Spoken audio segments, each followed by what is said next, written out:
Donc, en fait, je suis ingénieure en informatique et j'aimais danser. Donc, après 15 ans dans l'ingénierie informatique, j'ai décidé de me remettre à la danse. Et j'ai rapidement, après une carrière de danseuse pendant 15 ans, euh, j'aime enseigner, j'aime transmettre. J'ai donc créé une école de danse qui est dans le 14e, pour enfants, aussi pour adultes. Et là, maintenant, j'ai 69 ans. Enfin, pas encore, pas encore. Je suis grand-mère et j'ai décidé il y a 5 ans de passer le concours des Beaux-Arts. Parce que c'est quelque chose que j'avais envie de faire. Je l'ai fait. Et là, je suis en train de préparer un mémoire et un doctorat sur un sujet assez particulier qui est comment peut-on communiquer les voyants et les déficients visuels pour danser et chorégraphier. D'accord. Alors là, on est bien, on est sur une minute. Si tu n'ajoutes rien, c'est parfait. Merci beaucoup pour ce petit paragraphe sur toi-même. Donc je voudrais qu'on commence par la danse, puisque c'est finalement ta première passion, on va dire, ou non, tu vas nous dire. Mais j'aimerais savoir, c'est une question que je pose souvent parce que je suis toujours moi-même très intéressé de savoir comment les gens entrent dans une pratique artistique professionnelle en fait, intensive et parfois il y a un déclic, parfois ça se fait lentement. Je voulais savoir pour toi comment ça s'est passé, comment tu es entré dans la danse. D'accord. Bon, donc pour moi, la danse, c'est quelque chose de très naturel. Tout le monde aime danser, formé ou pas formé à une pratique de la danse. Je faisais beaucoup de danse jazz au centre de danse, au centre américain, qui est aujourd'hui la Fondation Cartier. Donc j'y ai dansé pendant très très longtemps. Et après l'ingénierie informatique, j'ai le hasard total écouté un chorégraphe égyptien qui s'appelle Zaza Hassan. Et là, en fait, c'est la musique du Moyen-Orient qui m'a donné l'envie de devenir professionnelle. Alors après, il a fallu passer des diplômes, des équivalences, etc. pour pouvoir ouvrir une école de danse. Voilà, c'est un peu comme ça que ça s'est passé. C'est une musique qui est très gaie. Et en fait, j'aime la joie. D'accord, donc c'est la danse orientale qui... Tout à fait. Ça a commencé... Enfin, j'étais danseuse avancée en jazz, mais c'est par la danse orientale que je suis devenue professionnelle. D'accord, est-ce que tu peux nous décrire un petit peu la danse orientale? Je t'avoue que moi, quand on me dit ça, je n'ai pas une idée précise de ce que ça peut être. Et c'est peut-être des caricatures qui me viennent à l'esprit. Oui, oui. Donc est-ce que tu peux en parler? Oui, alors la caricature, la danse orientale, c'est la danseuse du ventre qui secoue un peu tout son corps. En fait, la danse orientale, c'est la danse du Moyen-Orient. De la même façon qu'on a la danse classique, héritée de Beauchamp en France, la danse du Moyen-Orient a toujours existé, mais avec notre point de vue d'occidentaux, on a toujours eu tendance à mettre de côté toutes ces danses du monde qui ont leur histoire, qui sont des danses très très riches. La danse du Moyen-Orient se danse aussi en théâtre, ça peut se danser aussi dans l'intimité, mais voilà, c'est juste pour remettre à la place l'histoire de la danse orientale. Alors maintenant, ces danseuses orientales du ventre, d'abord certaines sont d'excellentes danseuses, mais ce côté péjoratif, ça ne vient même pas du Moyen-Orient, ce sont les Occidentaux, avec Napoléon, lorsqu'ils ont débarqué en Égypte, qui pour égayer les soldats le soir, ont demandé à des femmes qui n'avaient pas l'habitude de danser devant des hommes, de venir danser dans leur cabaret. L'origine de l'histoire, elle est là. D'accord, donc la danse du ventre, c'est nous en fait. La danse du ventre, c'est nous, oui. Complètement. D'accord, mais alors, c'est difficile évidemment de décrire les mouvements de danse d'un style de danse, mais qu'est-ce qui caractérise un petit peu cette danse? Dans quel, est-ce que tu peux essayer de nous la décrire? Alors, on va dire qu'il y a deux types de danse. Il y a celle, la danse des alamés, qui se danse dans les théâtres, et il y a la danse des gawazis, qui sont des danses populaires qui se dansent dans la rue. Déjà, ce sont des danses souvent différentes. Pour la danse des Alamais, il faut imaginer des déesses qui font des mouvements amples et élégants. Et la danse des Gawazis, c'est beaucoup plus tribal. C'est dans le sol, souvent avec des sequins autour de la taille. Alors l'histoire des sequins, vous savez, l'écharpe de la danseuse orientale avec ces petits sequins qui font du bruit, ça a une histoire. Les sequins, c'est... la danse dans les rues, c'était souvent des dames qui dansaient pour gagner leur vie. Et donc, on leur jetait des pièces, et ces pièces avaient un trou à l'intérieur. Donc, elles les ramassaient et elles mettaient des petites ficelles autour de leurs hanches et elles attachaient ces sequins. D'accord. Alors, tu as fondé une école de danse, donc la Mana Studio, à Paris, dans le 14e arrondissement. La transition, j'imagine, entre danseuse et enseignement s'est faite de façon assez fluide, puisque tu nous as dit, je pense que tu aimais transmettre. Comment se nourrissent les deux pans en fait artistiques? C'est-à-dire il y a le pan de création et le pan de transmission. Est-ce que tu peux nous parler un peu du rapport qu'il peut y avoir entre les deux, s'il y en a? Alors, au Moyen-Orient, comme au Maghreb, l'art est quelque chose de très traditionnel qui se transmet. Donc la création, ce n'est pas quelque chose de très développé. On commence à le faire. Mais normalement, par respect pour les anciens, on transmet. Contrairement, par exemple, à la danse contemporaine, enfin la danse moderne, puis la danse contemporaine en Occident. Et donc, en fait, en danse orientale, on ne faisait souvent que reprendre ce qui existait déjà. Avec des musiques, il y a de très très beaux, des musiciens extraordinaires aussi, Abdel Halim Hafez, enfin bon, ça je ne vais pas vous faire l'histoire. Tout le monde connaît Kalsoum, le chant, donc elle chantait souvent sur la musique d'Abdel Halim Hafez. D'accord. Voilà. D'accord.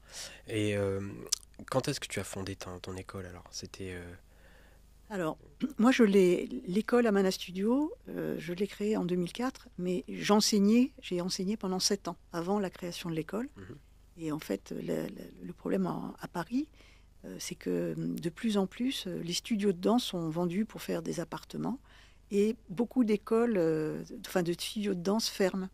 Et le studio dans lequel j'enseignais, un jour, on m'a dit, non, ça y est, ça va être vendu, pour faire un cabinet d'architecte. Donc j'ai recherché en urgence et là j'ai trouvé un beau local qui fait 240 mètres carrés. Et là j'ai créé l'école.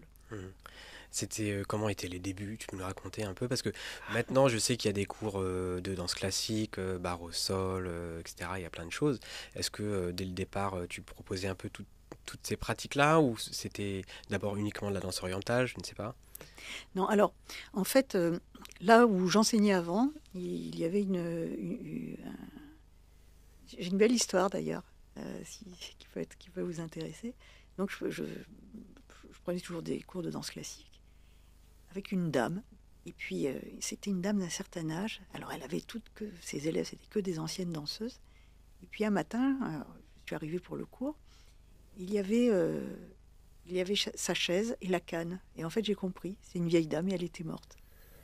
Enfin, voilà. Et donc, une jeune a repris, si je puis dire, le flambeau.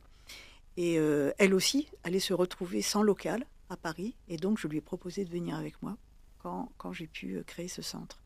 Donc, il y a eu tout de suite de la barre au sol, de la danse classique et de la danse orientale. D'accord. Et donc, c'est vraiment très pluridisciplinaire. Oui, tout à fait. D'accord. Alors, tu es un cas particulier, je pense, parce que tu as commencé les beaux-arts il y a quelques années, quoi. Enfin, vraiment très récemment, finalement. Les beaux-arts, l'art pictural, c'est quelque chose qui t'intéressait déjà de longue date, ou c'est une passion qui t'est venue plutôt sur le tard? Alors, parmi mes plusieurs vies, il y en avait une que j'avais laissée un petit peu de côté. Je me disais un jour, il faudra que je prenne le temps. Je suis sûre que j'aimerais être avec un pinceau à la main, que je serais très heureuse avec un pinceau à la main. Et j'en ai parlé un jour à un artiste peintre qui m'a dit, mais attends, viens dans mon atelier, je vais te montrer. Et alors en plus, c'est un peintre génial qui s'appelle Robert Rosenthal, qui habite le 14e, qui a son atelier que tout le monde peut visiter, boulevard Saint-Jacques, qui fait de l'abstrait. Et au bout de 3 cours, il m'a dit, mais écoute, t'es une coloriste, t'as le sens des couleurs, continue, c'est génial. Et puis au bout d'un an, il m'a dit, tu sais, vraiment, tu devrais préparer les beaux-arts. Alors, quand même. Et puis, je suis allée aux ateliers des beaux-arts de Paris. C'est la ville de Paris qui s'occupe de ça. Et je me suis retrouvée en cours préparatoire pour préparer les beaux-arts. Alors évidemment, tous mes petits camarades avaient 18 ans. C'est-à-dire, on va dire, 45 de plus que moi. De moi. Voilà. Et oui, 45 années de plus que moi. Et puis après, j'ai passé les concours. Et là, les difficultés sont arrivées. C'est que quand vous avez 64 ans et que vous dites... ben oui, voilà, ça y est. Alors, mon dossier a été accepté parce que les gens ne regardent pas forcément la date de naissance. Mais après, quand je suis allée aux oraux, pour l'admissibilité, là, ils pensaient que j'étais la mère, voire la grand-mère de certains. Et puis, et en fait, une école a fini par m'accepter. C'est une école nationale. Et voilà, j'ai passé de très très bons moments dans cette école. C'est des gens très ouverts. Enfin, les professeurs sont des gens extraordinaires. Alors, tu as vite fait le lien entre les beaux-arts et la danse. Et puis, alors tu en as un petit peu parlé tout à l'heure, mais à travers ton projet de thèse, c'est ça Oui, de thèse. Mémoire, doctorat. Mémoire, voilà. Entre les deux. Et moi, j'aimerais que tu nous en parles parce que je trouve ça assez fascinant. Et il s'agit, si j'ai bien compris, d'un mode d'écriture de la danse pour les non-voyants ou les déficients visuels. Donc, j'aimerais vraiment que tu nous parles de finalement cette technique que tu as élaborée. Alors, d'abord un petit peu l'origine. Pourquoi en arrive-t-on là? Pour moi, il y a 2 sources. La première, c'est qu'il y a, allez, on va dire une dizaine d'années, une dame malentendante et très malvoyante est venue et me dit, je voudrais suivre un cours collectif avec vous. Alors, je dis, bienvenue, au contraire. Et en fait, je me suis rendu compte que les professeurs de danse, en général, ne sont absolument pas formés pour accueillir des personnes qui ont des déficiences et visuelles. Et j'étais très, très dépitée parce que ce qui m'a rendu triste, c'est que de voir quelqu'un qui ne voit pas, qui n'entend pas, mon Dieu, comment on peut faire? Et ce qui m'a peiné, c'est qu'on sentait qu'elle avait l'habitude d'être pas rejetée, mais qu'il n'y ait pas de communication. Il y a ce premier phénomène. Et le deuxième, c'est qu'il y a 3 ans, en fait, pendant 1 an et demi, j'étais déficiente visuelle. J'avais 1/10 à un œil, c'est-à-dire pas beaucoup, et un autre 3/10. C'est-à-dire que les lieux que je connais bien, j'arrivais à bien me diriger, etc. Mais sinon, c'était assez difficile, même pour lire les partitions que Damien me demandait de travailler, je précise. Voilà. Oui, car tu fais du piano aussi. Ouais, enfin, j'essaye. Comme si tu ne faisais pas cette chose, voilà. Tu fais aussi du piano.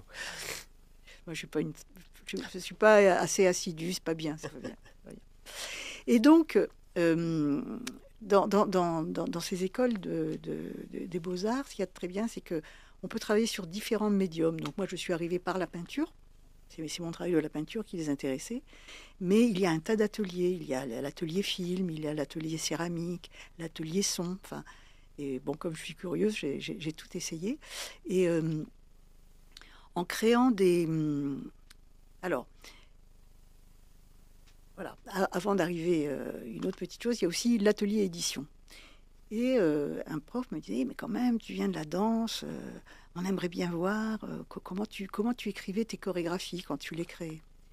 Alors, j'ai dit, oh là là, mais c'était très dur, puisqu'on remplit des lignes et des lignes, des cahiers entiers pour écrire ces chorégraphies. Mais j'avais suivi au Centre national de la danse des cours de notation de danse. Alors, il y a des messieurs ils sont tous morts maintenant, qui s'appellent Bénèche, Laban, Feuillet, Comté, enfin, il y a un tas de noms. Des gens qui soit étaient chorégraphes, soit accompagnant les danseurs, et qui ont écrit des notations. Pour faire court, par exemple, à une époque, quand on voulait que les secrétaires écrivent vite, c'est un métier qui est disparu, elles apprenaient la sténo. C'est un petit peu la même chose, c'est-à-dire qu'ils faisaient un langage pour écrire très très rapidement leur chorégraphie. Et donc au Beaux-Arts, moi j'ai dit, tiens, je vais reprendre certaines notations, mais aussi les miennes propres, puisque j'avais mon propre langage, un petit peu dessiné, un peu écrit. Et j'ai fait toute une édition des sérigraphies. Et puis par la suite, quand j'étais en atelier céramique, j'ai pensé que, en fait, les corps, c'est pas que sur les peintures, c'est pas que les sculptures, on les trouvait aussi sur les vases grecs. Vous savez, ça s'appelle des vases attiques, où on retrouvait des corps dansant sur des céramiques. J'ai dit, mais bon sang, je vais mettre mes petits idéogrammes. D'ailleurs, si jamais on peut les passer. Oui. Voilà. Donc, c'est peut-être le moment, effectivement, de donner quelques exemples.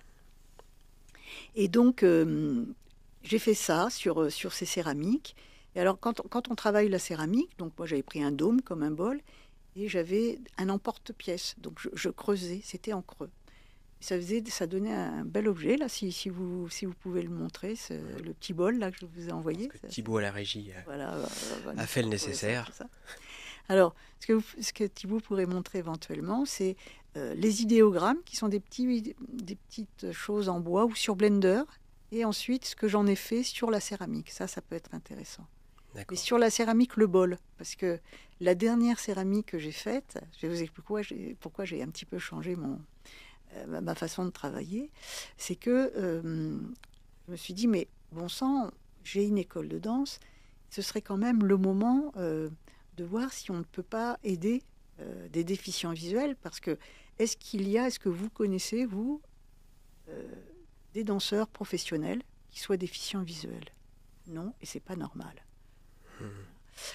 Donc, créer un langage pour aider ceux qui ne voient pas à pouvoir danser, même de manière professionnelle. Donc c'est une écriture en relief, alors au départ, ce que j'avais fait sur mes bols, c'était en creux, parce que Et puis j'ai rencontré Pierre Siolfi, qui est président Île-de-France du comité Valentin Aoui, qui est un comité qui rassemble tous les gens qui ont des problèmes alors je sais pas comment on dit, et déficients visuels. Et il est venu à l'école de danse. Et j'avais apporté mes petites céramiques. Il m'a dit, ah, mais c'est génial ça, mais je préfère les petits idéogrammes en bois. Parce que sur les bols, comme c'est en creux, je ne sens pas bien. Et donc, il dit, pas de problème. Donc, j'ai refait des céramiques. Et ça, c'est peut-être je ne sais pas si je vous l'ai envoyé. Donc là, maintenant, sur les céramiques, j'ai créé des mouvements à partir d'idéogrammes. C'est une sorte d'alphabet. En relief. Voilà. Donc là, vous voyez, c'est parti à la cuisson il y a la semaine dernière, et je vais aller les chercher. Je ne sais pas si je vais les émailler ou pas. Voilà, on en est juste là. D'accord. Donc c'est une espèce de braille pour l'écriture de la danse. C'est vrai qu'on se pose... Moi, je ne m'étais jamais posé la question, finalement. En musique, on a des partitions.